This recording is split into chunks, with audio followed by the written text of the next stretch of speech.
ನಿವೇಶನ ರಹಿತರಿಗೆ ನಿವೇಶನ ನೀಡುವಂತೆ ಆಗ್ರಹಿಸಿ ಕಾಂಗ್ರೆಸ್ ಪಕ್ಷದ ಕಾರ್ಯಕರ್ತರು ಜಿಲ್ಲಾಧಿಕಾರಿ ಕಚೇರಿ ಮುಂದೆ ಪ್ರತಿಭಟನೆ ನಡೆಸಿದರು.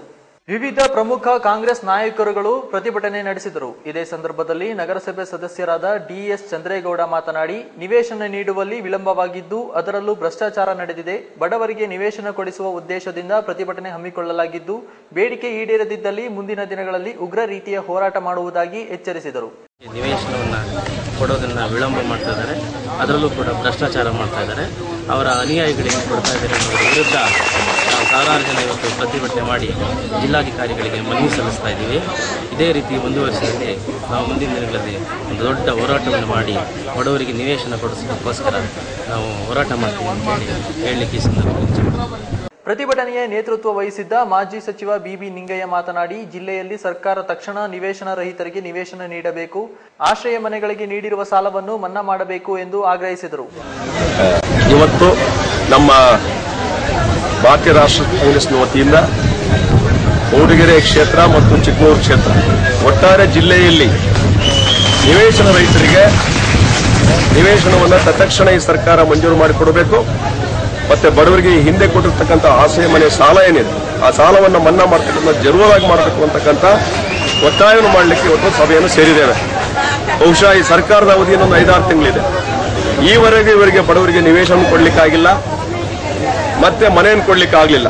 ಬಹುಶಃ ಇಷ್ಟೊಂದು ನಿರ್ಲಜ್ಜ ಸರ್ಕಾರ, ಈ ಸರ್ಕಾರದಲ್ಲಿ ಬಡವರ ಪರವಾಗಿ ಚಿಂತನೆ ಇಲ್ಲ ಅಂತಕ್ಕಂಥದ್ದು ಇದೊಂದು ನಿದರ್ಶನ. ಕಳೆದ ಸುಮಾರು ನಾವು ಹಿಂದೆಲ್ಲ MLA ಮಂತ್ರಿಗಳಾಗಿದ್ದ ಕಾಲದಲ್ಲಿ ಮೊದಲನೇ ಆದ್ಯತೆ ಬಡವರಿಗೆ ಮನೆ ಕೊಡ್ತಕ್ಕಂಥದ್ದು, ನಾಗರಿಕ ಸೌಲಭ್ಯ ಕೊಡ್ತಕ್ಕಂಥದ್ದು ಮಾಡ್ತಾ ಬಂದಿದೆ. ಆದರೆ ಈಗ ಈ ಸರ್ಕಾರಕ್ಕೆ ಬರೇ ಕೊಳ್ಳೆ ಹೊಡಿತಕ್ಕಂಥದ್ದೇ, ಹಗಲು ದರೋಡೆ ಮಾಡ್ತಕ್ಕಂಥದ್ದು ಇವರ ಉದ್ದೇಶ ಆಗಿದೆ. ಬಿಟ್ಟರೆ ಬಡವರ ಪರವಾಗಿ ಆಗಲಿ ರೈತರ ಪರವಾಗಿ ಆಗಲಿ ಯಾವುದೇ ರೀತಿಯ ಅವರು ಒಳ್ಳೆ ಕೆಲಸವನ್ನು ಮಾಡಿಲ್ಲ ಅಂತಕ್ಕಂಥದ್ದನ್ನ ಇಡೀ ಜನ ಇವತ್ತು ಮಾತಾಡ್ತಿರ್ತಕ್ಕಂಥದ್ದನ್ನು ನಾವು ಕೇಳಿ ನಮ್ಗೆ ಆಶ್ಚರ್ಯ ಆಗ್ತದೆ. ಒಂದು ಸರ್ಕಾರ ಇಷ್ಟೊಂದು ನಿರ್ಲಜ್ಜ ಒಂದು ತನವನ್ನು ತೋರ್ತಕ್ಕಂಥದ್ದು ಇದೆಯಲ್ಲ, ಇದು ಒಳ್ಳೇದಲ್ಲ.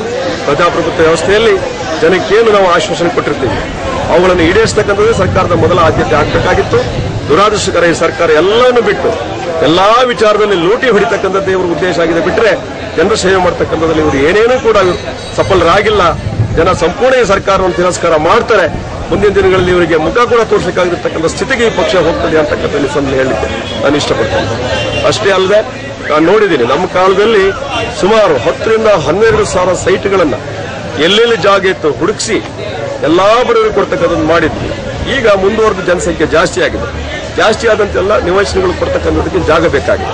ಜಾಗವನ್ನು ತತ್ಕ್ಷಣ ಜಿಲ್ಲಾಧಿಕಾರಿಗಳು ಮತ್ತೆ ಅವರ ತಾಲೂಕು ಮಟ್ಟದ ಅಧಿಕಾರಿಗಳು ಹುಡುಕಿ ಬಡವರಿಗೆ ಸೈಟನ್ನು ಕೊಡೋದ್ರ ಮೂಲಕ ಅವರ ಬೇಡಿಕೆ ಏನಿದೆ, ಒಂದು ಸೂರು ಅವರೇನು ಬಂಗ್ಲೆ ಕೇಳೋದಿಲ್ಲ, ಮತ್ತೊಂದು ಇದನ್ನು ಕೇಳೋದಿಲ್ಲ, ಅವರಿಗೆ ತಕ್ಷಣ ಇವತ್ತು ಸೈಟ್ ಕೊಡ್ತಕ್ಕಂಥ ಕೆಲಸವನ್ನ ಈ ಸರ್ಕಾರ ಮಾಡಬೇಕು. ಇಲ್ಲದ್ರೆ ಮುಂದಿನ ದಿನಗಳಲ್ಲಿ ಉಗ್ರವಾದ ಹೋರಾಟವನ್ನು ಜಿಲ್ಲಾದ್ಯಂತ ಕಾಂಗ್ರೆಸ್ ಹಮ್ಮಿಕೊಳ್ತದೆ ಅಂತಕ್ಕಂಥ ಮಾತನ್ನು ಹೇಳಿಕೆ. ರಾಜ್ಯ ಸರ್ಕಾರ ಅಧಿಕಾರಕ್ಕೆ ಬಂದು ಅಧಿಕಾರಾವಧಿ ಮುಗಿಯುತ್ತಾ ಬಂದಿದ್ದರೂ ನಿವೇಶನ ನೀಡುವಲ್ಲಿ ವಿಫಲವಾಗಿದೆ ಎಂದು ಆಕ್ರೋಶ ವ್ಯಕ್ತಪಡಿಸಿದರು. ಪ್ರತಿಭಟನೆಯಲ್ಲಿ ಮಾಜಿ ಸಚಿವ ಸಗೀರ್ ಅಹಮದ್, ಕೆಬಿ ಮಲ್ಲಿಕಾರ್ಜುನ್, ಎಂಎಲ್ ಮೂರ್ತಿ ಮುಂತಾದವರು ಹಾಜರಿದ್ದರು.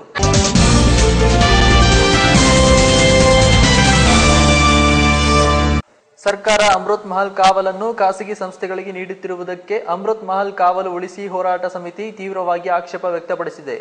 ಇತಿಹಾಸ ಪ್ರಸಿದ್ಧವಾದ ಅಮೃತ್ ಮಹಲ್ ಕಾವಲನ್ನು ಸರ್ಕಾರ ಚಿತ್ರದುರ್ಗ ಜಿಲ್ಲೆಯ ಗುಂಡೇರಿ, ಒರವು, ಕುಂದಾಪುರ ಕಾವಲುಗಳ 10,000 ಎಕರೆ ಜಾಗವನ್ನು DRDO, ಭಾರತೀಯ ವಿಜ್ಞಾನ ಸಂಸ್ಥೆ, ಬಾಬಾ ಅಣು ಸಂಶೋಧನಾ ಕೇಂದ್ರ, ಭಾರತೀಯ ಬಾಹ್ಯಾಕಾಶ ಕೇಂದ್ರ, ಕರ್ನಾಟಕ ರಾಜ್ಯ ಸಣ್ಣ ಕೈಗಾರಿಕೆಗಳ ಅಭಿವೃದ್ಧಿ ನಿಗಮಗಳಿಗೆ ವರ್ಗಾವಣೆ ಮಾಡಿರುವುದಕ್ಕೆ ಆಕ್ಷೇಪ ವ್ಯಕ್ತವಾಗಿದೆ. ಇದಕ್ಕೆ ಸಂಬಂಧಿಸಿದಂತೆ ಪತ್ರಿಕಾಗೋಷ್ಠಿಯನ್ನುದ್ದೇಶಿಸಿ ರೈತ ಸಂಘದ ಗುರುಶಾಂತಪ್ಪ ಮಾತನಾಡಿ, ರಾಜ್ಯ ಸರ್ಕಾರವು ಅಧಿಕಾರಕ್ಕೆ ಬಂದ ಮೇಲೆ ಅಮೃತ್ ಮಹಲ್ ಕಾವಲನ್ನು ಖಾಸಗಿ ಸಂಸ್ಥೆಗಳಿಗೆ ನೀಡುತ್ತಿರುವುದನ್ನು ಖಂಡಿಸಿದರು.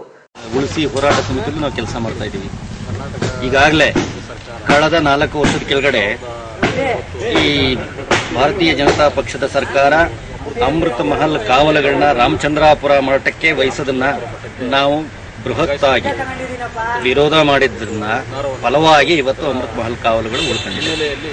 ಸುಮಾರು 400 ವರ್ಷಗಳ ಇತಿಹಾಸ ಇರೋಂಥ ಈ ಕಾವಲಿಗೆ ವಿಜಯನಗರದ ಅರಸರು, ಮೈಸೂರು ಅರಸರು, ಟಿಪ್ಪು ಸುಲ್ತಾನ್ ಮತ್ತೆ ಬ್ರಿಟಿಷ್ ಕೊಡುಗೆ ಬಹಳ ಇದೆ.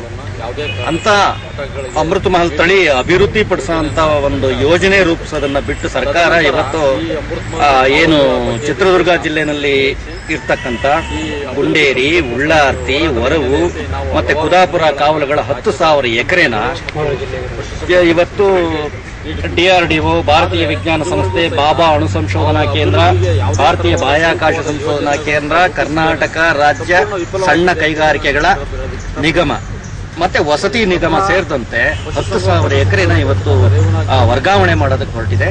ಈ ವರ್ಗಾವಣೆಯ ವಿರುದ್ಧ ನಾವು ಮುಂದಿನ ದಿನಗಳಲ್ಲಿ ಹೋರಾಟನ ರೂಪಿಸ್ತೀವಿ. ಯಾವುದೇ ಕಾರಣಕ್ಕೂ ಈ ವರ್ಗಾವಣೆಯನ್ನು ಸರ್ಕಾರ ಮಾಡಬಾರದು. ಈಗಾಗಲೇ 2007ರಲ್ಲಿ ಉಚ್ಚ ನ್ಯಾಯಾಲಯ ಒಂದು ಆದೇಶ ಹೊರಡಿಸಿದೆ. ಏನು ಅಮೃತ ಮಹಲ್ ಕಾವಲು ಈಗೇನು ಉಳಿದಿದೆ 55,000 ಎಕರೆ, ಆ 55,000 ಎಕರೆ ಪ್ರದೇಶ ಅಮೃತ ಮಹಲ್ ತಳಿ ಅಭಿವೃದ್ಧಿಗೆ ಮತ್ತೆ ಅಮೃತ ಮಹಲ್ ಕಾವಲಾಗಿ ಉಳಿಬೇಕು ಅಂತ ಹೇಳಿದೆ. ಚಿಕ್ಕಮಗಳೂರು ಜಿಲ್ಲೆಯಲ್ಲಿ ಬೀರೂರು, ಅಜ್ಜಂಪುರ ಇಡೀ ಅಮೃತ ಮಹಲ್ ಕಾವಲು ಕೇಂದ್ರ ಮತ್ತೆ ತಳಿ ಸಂವರ್ಧನಾ ಕೇಂದ್ರ ಅಜ್ಜಂಪುರದಲ್ಲಿದೆ. ಬೀರೂರು, ಬಾಸೂರು, ದೇವನೂರು ಸೇರಿದಂತೆ ಮತ್ತೆ ಎಮ್ಮೆದೊಡ್ಡಿ ಬಹಳಷ್ಟು ಕಡೆ ಇದೆ.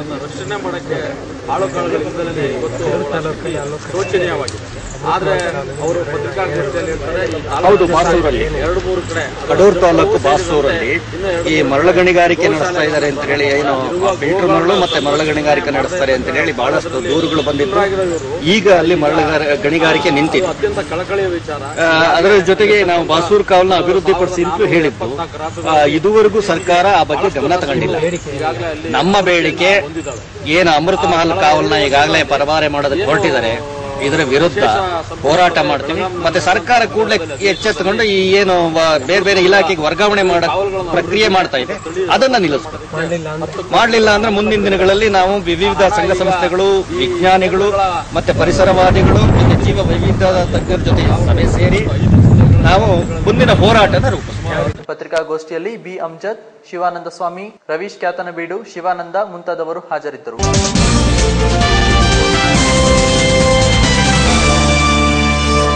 ಮಹಾತ್ಮ ಗಾಂಧಿ ಉದ್ಯಾನವನವನ್ನು ಕೆಲವೇ ದಿನಗಳಲ್ಲಿ ಉತ್ತಮಗೊಳಿಸುವುದಾಗಿ ಜಿಲ್ಲಾಧಿಕಾರಿ ಅಂಜನ್ ಕುಮಾರ್ ಭರವಸೆ ನೀಡಿದರು. ಅನೈತಿಕ ಚಟುವಟಿಕೆಗಳ ತಾಣವಾಗಿ ಮಾರ್ಪಟ್ಟಿದ್ದ ನಗರದ ಎಂಜಿ ಪಾರ್ಕ್ ಎಂಬ ಸುದ್ದಿಯನ್ನು ಅಮೋಘ್ ವಾಹಿನಿಯು ಬಿತ್ತರಿಸಿದ ಬೆನ್ನಲ್ಲೇ ಅಮೋಘ್ ವಾಹಿನಿಯೊಂದಿಗೆ ಮಾತನಾಡಿದ ಜಿಲ್ಲಾಧಿಕಾರಿ ಅಂಜನ್ ಕುಮಾರ್, ಅಧಿಕಾರಿಗಳೊಂದಿಗೆ ಚರ್ಚಿಸಿ 1 ವಾರದಲ್ಲಿ ಅಲ್ಲಿನ ಸಮಸ್ಯೆಯನ್ನು ಬಗೆಹರಿಸಿ ಸಾರ್ವಜನಿಕರಿಗೆ ಉಪಯೋಗವಾಗುವಂತೆ ಮಾಡುವುದಾಗಿ ಭರವಸೆ ನೀಡಿದರು. 1-2 ದಿವಸದಲ್ಲಿ ಭೇಟಿ ಕೊಡ್ತೀನಿ. ಖಂಡಿತವಾಗಿ ಆ ಪಾರ್ಕ್ ಬಹಳ ನಮ್ಮ ಜನರ ಒಂದು ಮನೋರಂಜನೆಯ ಆಕರ್ಷಣೀಯ ಸ್ಥಳ. ಅದು ಯಾವ ಥರ ನೀವು ಹೇಳ್ತಾ ಇದ್ದೀರಿ, ಅನೈತಿಕ ಚಟುವಟಿಕೆ ಏನಾದರೂ ಆ ಥರದ್ದು ಕಂಡು ಬಂದರೆ ಅಲ್ಲಿರ್ತಕ್ಕಂಥ ಸೆಕ್ಯೂರಿಟಿ ಸರಿಯಾಗಿ ಅದನ್ನು ರಕ್ಷಣೆ ಮಾಡದೇ ಇದ್ದರೆ ಅದನ್ನು ನಿಲ್ಲಿಸುವಂಥ ಪ್ರಯತ್ನ ತಕ್ಷಣ ಕೈಗೊಳ್ತೀನಿ. ಸಂಬಂಧಪಟ್ಟಂಥ ಅಧಿಕಾರಿಗಳು ಈಗಲೇ ಆ ಸ್ಥಳಕ್ಕೆ ಹೋಗಿ ಭೇಟಿ ನೀಡಿ ಆ ಥರದ್ದು ಏನಾದರೂ ಇದೆಯಾ ಅಂತಕ್ಕಂಥದ್ದನ್ನು ಕೂಡ ನಾನು ಅವರಿಂದ ತನಿಖೆ ಮಾಡಿಸಿ ತೆಗೆದುಕೊಂಡು ಕ್ರಮ ತೆಗೆದುಕೊಂಡು.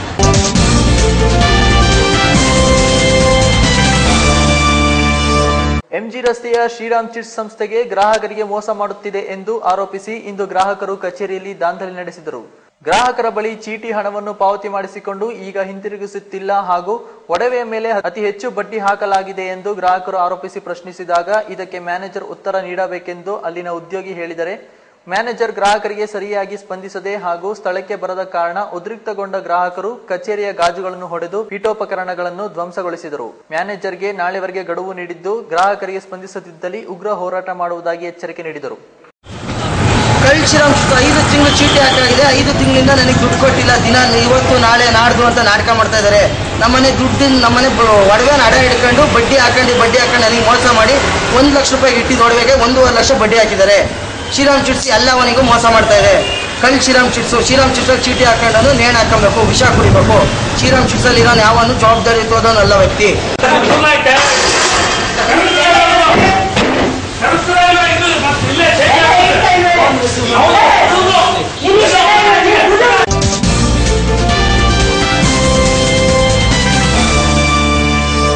ನಿನ್ನೆ ಪೊಲೀಸ್ ಹುತಾತ್ಮರ ದಿನಾಚರಣೆಯನ್ನು ಪೊಲೀಸ್ ಪೆರೇಡ್ ಮೈದಾನದಲ್ಲಿ ಹಮ್ಮಿಕೊಳ್ಳಲಾಗಿತ್ತು. ಕಾರ್ಯಕ್ರಮದಲ್ಲಿ ಕಾರ್ಯನಿರ್ವಹಿಸುವಾಗ ಮೃತರಾದ ಪೊಲೀಸರಿಗೆ ಪಥಸಂಚಲನದ ಮೂಲಕ ಗೌರವ ಸಲ್ಲಿಸಲಾಯಿತು. ಗಣ್ಯರು ಪುಷ್ಪಗುಚ್ಛವನ್ನು ಅರ್ಪಿಸಿ ಗೌರವ ಸಲ್ಲಿಸಿದರು. ಮುಖ್ಯ ಅತಿಥಿಗಳಾಗಿ ಆಗಮಿಸಿದ ಸಚಿವ ಸಿಟಿ ರವಿ ಹಾಗೂ ಜಿಲ್ಲಾಧಿಕಾರಿಗಳಾದ ಅಂಜನ್ ಕುಮಾರ್ ಮಾತನಾಡಿದರು. ಇಲ್ಲಿ ಆಗಮಿಸಿರ್ತಕ್ಕಂಥ ಎಲ್ಲ ಹಿರಿಯ ಕಿರಿಯ ಬಂಧುಗಳೇ, ಹುತಾತ್ಮರ ಸ್ಮರಣೆಯನ್ನ ಪಟ್ಟಿಯೊಂದಿಗೆ ಜಿಲ್ಲಾ ಮುಖ್ಯಾಧಿಕಾರಿಗಳು ಓದಿದ್ರು. ನಾವಿವತ್ತು ಸುರಕ್ಷಿತವಾಗಿದ್ದೀವಿ ಅಂತಂದ್ರೆ ಅದೆಷ್ಟು ಜನರ ತ್ಯಾಗ ಬಲಿದಾನ ಇದೆ ಅಂತಕ್ಕಂಥದ್ರ ಸ್ಮರಣೆಯನ್ನು ನಾವು ಮಾಡ್ಕೊಂಡ್ವಿ. ಅವರೆಲ್ಲರೂ ತಮ್ಮ ವೈಯಕ್ತಿಕ ಜೀವನದ ತ್ಯಾಗ ಮಾಡಿದ ಕಾರಣದಿಂದ, ಹುತಾತ್ಮರಾಗಿ ಬಲಿದಾನ ಮಾಡಿದ ಕಾರಣದಿಂದ ನಾವಿಲ್ಲಿ ನೆಮ್ಮದಿಯಲ್ಲಿ ಇರೋದಕ್ಕೆ ಸಾಧ್ಯ ಆಗಿದೆ. ಇತಿಹಾಸ ಮರೆತವರು ಇತಿಹಾಸವನ್ನು ಸೃಷ್ಟಿಸಲಾರರು ಅಂತಕ್ಕಂಥದ್ದು ಅನುಭವ ವೇದ್ಯವಾಗಿರ್ತಕ್ಕಂಥ ಮಾತು. ಇವತ್ತು ನಮ್ಮ ಹಿಂದಿನ ಸುರಕ್ಷತೆಯ ತ್ಯಾಗವನ್ನು ಮರೆತರೆ, ಆ ಕುಟುಂಬಗಳನ್ನ ನೆನಪು ಮಾಡಿಕೊಳ್ಳದೆ ಇದ್ರೆ, ಅವರ ನೆರವಿಗೆ ಬಾರದೇ ಇದ್ರೆ ಪರಿಸ್ಥಿತಿ ಗಂಭೀರ ಆಗ್ತದೆ. ನಮ್ಮ ಗಡಿಯಲ್ಲಿರ್ಬೋದು, ನಕ್ಸಲರ ವಿರುದ್ಧ ಇರ್ಬೋದು, ಇವತ್ತು ಪೊಲೀಸ್ ಇಲಾಖೆ, ಅರಸೇನಾ ಪಡೆ, ಈ ಪಟ್ಟಿಯಲ್ಲಿ ಈಗ ಅವರೇನು ಓದಿದ ಪಟ್ಟಿಯಲ್ಲಿ ನಮ್ಮ ಆರ್ಮಿಯನ್ನು ಹೊರತುಪಡಿಸಿ ಅವರ ಪಟ್ಟಿಯನ್ನು ಓದಿದ್ದು, ಅದನ್ನು ಸೇರಿಸಿದ್ರೆ ಅದೆಷ್ಟು ಸಾವಿರ ಜನ ಪ್ರತಿ ವರ್ಷ ಬಲಿದಾನಗೈತಾರೆ ಅಂತಕ್ಕಂಥದ್ದು ನಮಗೆ ಅರ್ಥ ಆಗುತ್ತೆ. ಆ ಮೂಲಕ ಅವರೆಲ್ಲ ಹುತಾತ್ಮರ ಕುಟುಂಬಗಳಿಗೆ ಒಂದು ಸಾಂತ್ವನವನ್ನು ಹೇಳ್ತಾ, ಖಂಡಿತ ಈ ದೇಶ ಸೇವೆಗೆ ಮುಡುಪಾಗಿಟ್ಟು ಪ್ರಾಣಾರ್ಪಣೆ ಮಾಡಿದಂತ ಪ್ರತಿಯೊಬ್ಬ ಆತ್ಮವೂ ಕೂಡ ಸದ್ಗತಿ ಹೊಂದಿರುತ್ತೆ. ಯಾಕೆಂದ್ರೆ ದೇಶ ಸೇವೆಗಿಂತ, ಅದಕ್ಕಾಗಿ ಬಲಿದಾನಗೈತಕ್ಕಂಥ, ಅದಕ್ಕಾಗಿ ಜೀವನವನ್ನು ಸಮರ್ಪಣೆ ಮಾಡ್ಕೊಳ್ಳೋದಕ್ಕಿಂತ ದೊಡ್ಡ ಒಂದು ಜೀವನದ ಸಂತೃಪ್ತಿ ಇನ್ಯಾವುದೇ ಇದೆ ಅಂತ ನಾನು ಭಾವಿಸಿಲ್ಲ. ಹಾಗಾಗಿ ಈ ಪ್ರಾಣಾರ್ಪಣೆ ಮಾಡದಂತ ಎಲ್ಲ ಕುಟುಂಬಗಳಿಗೂ ಸದ್ಗತಿ ದೊರಕಿರ್ತದೆ ಅಂತಕ್ಕಂಥ ಒಂದು ವಿಶ್ವಾಸದಿಂದ ಮತ್ತೊಮ್ಮೆ ಅವರ ಎಲ್ರಿಗೂ ಒಂದು ಶ್ರದ್ಧಾಂಜಲಿಯನ್ನ ಸಲ್ಲಿಸ್ತಾ ನನ್ನ ಮಾತು ಮುಗಿಸ್ತೇನೆ. ಅಕ್ಟೋಬರ್ 21 ದೇಶದಾದ್ಯಂತ, ರಾಜ್ಯದಾದ್ಯಂತ ನಾವೆಲ್ಲರೂ ವಿಧಿವಶರಾದಂತಹ, ಅದರಲ್ಲೂ ಕರ್ತವ್ಯ ನಿರ್ವಹಣೆ ಮಾಡ್ತಾ ಇರುವಾಗ ತಮ್ಮ ಪ್ರಾಣವನ್ನ ಸಮರ್ಪಿಸಿದ ಪೊಲೀಸರನ್ನ ಹೃದಯಪೂರ್ವಕವಾಗಿ ನೆನೆದು ಭಾವಪೂರ್ಣ ಶ್ರದ್ಧಾಂಜಲಿಯನ್ನ ಅರ್ಪಿಸ್ತಕ್ಕಂತಹ ಒಂದು ದಿನ. ಈಗಾಗಲೇ ಪೊಲೀಸ್ ವರಿಷ್ಠಾಧಿಕಾರಿಗಳು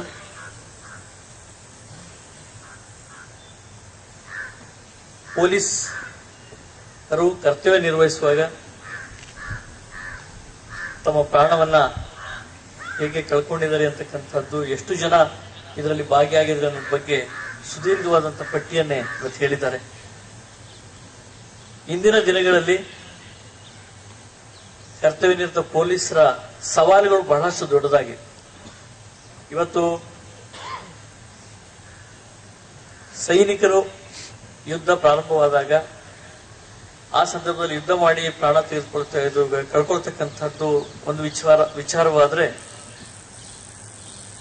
ದೇಶದಲ್ಲಿ ಕಾನೂನು ಮತ್ತು ಸುವ್ಯವಸ್ಥೆಯನ್ನ ಕಾಪಾಡ್ತಕ್ಕಂಥ ಸಂದರ್ಭದಲ್ಲಿ ಬಹಳಷ್ಟು ಸಮಸ್ಯೆಗಳನ್ನು ಎದುರಿಸಿ ಪ್ರಾಣವನ್ನು ಕಳ್ಕೊಳ್ತಕ್ಕಂಥ ಪೊಲೀಸರ ಬಗ್ಗೆ ನಾವು ಬಹಳಷ್ಟು ಗಮನ ಹರಿಸುವಂತ ಅಗತ್ಯತೆ ಇದೆ. ಇವತ್ತು ನಾವು ಪ್ರಜಾಪ್ರಭುತ್ವ ವ್ಯವಸ್ಥೆಯಲ್ಲಿ ಪೊಲೀಸರೇ ಇಲ್ಲ ಅಂದ್ರೆ ಹೇಗಿರ್ತದೆ, ನಮ್ಮ ದಿನಚರಿ ಹೇಗೆ, ಜನಜೀವನ ಹೇಗೆ, ಮತ್ತೆ ನಮ್ಮ ದೇಶದಲ್ಲಿ ಕಾನೂನು ಮತ್ತು ಸುವ್ಯವಸ್ಥೆ ಯಾವ ರೀತಿ ಆಗ್ತಿದೆ ಅಂತಕ್ಕಂಥದನ್ನ ತಾವೆಲ್ಲ ಊಹಿಸ್ಕೊಳ್ಬಹುದು. ಇಂದಿನ ದಿನಗಳಲ್ಲಿ ಪ್ರತಿಯೊಂದು ಚಟುವಟಿಕೆಯೂ ಕೂಡ ಶಿಸ್ತುಬದ್ಧ ಪೊಲೀಸರ ಒಂದು ಪ್ರೊಆಕ್ಟಿವ್ ರೋಲ್ ನಿಂದನೇ ನಿರ್ಧರಿಸುತ್ತದೆ ಅಂತ ಹೇಳಿದ್ರೆ ತಪ್ಪಾಗ್ಲಾರ್ದು. ಜನಸಂಖ್ಯೆ ಹೆಚ್ಚಿರೋದ್ರಿಂದ ಸಮಸ್ಯೆಗಳು ಜಾಸ್ತಿ ಆಗ್ತಾ ಇರ್ತಕ್ಕಂಥ ಕಾರಣದಿಂದ ಬಹಳಷ್ಟು ಸಮಸ್ಯೆಗಳು ಉಂಟಾಗ್ತವೆ. ಹೊರಗಿನ ನಾವು ಶತ್ರುಗಳನ್ನ ಎದುರಿಸೋದು ಸುಲಭ ಆಗ್ತದೆ. ಯಾಕೆಂದ್ರೆ ಹೊರಗಿನವ್ರ ಶತ್ರುಗಳು ಅಂತ ಹೇಳಿ ನಾವು ಮೊದಲೇ ನಿರ್ಧಾರ ಮಾಡಿ ಪೂರ್ವ ಸಿದ್ಧತೆ ಮಾಡಿಕೊಂಡು ಅವ್ರ ವಿರುದ್ಧ ಹೋರಾಡ್ಬೋದು. ಯಾವುದೇ ಸಿದ್ಧತೆ ಇಲ್ಲದೇನೆ ದೈನಂದಿನ ಚಟುವಟಿಕೆಗಳು ನಡೆಯುವಂತ ಸಂದರ್ಭದಲ್ಲಿ ಬಹಳಷ್ಟು ಆಕಸ್ಮಿಕ ಘಟನೆಗಳು ನಡೀತವೆ. ಇವುಗಳನ್ನ ಎದುರಿಸತಕ್ಕಂತಹ ತಯಾರಿ ಮತ್ತೆ ಶಕ್ತಿ ಪೊಲೀಸರಿಗೆ ಇರಬೇಕಾಗ್ತದೆ. ಇದೇ ಸಂದರ್ಭದಲ್ಲಿ ಪೊಲೀಸ್ ಫೈರಿಂಗ್ ಮೂಲಕ ಪೊಲೀಸ್ ಹುತಾತ್ಮರಿಗೆ ಗೌರವ ಸಲ್ಲಿಸಿದರು.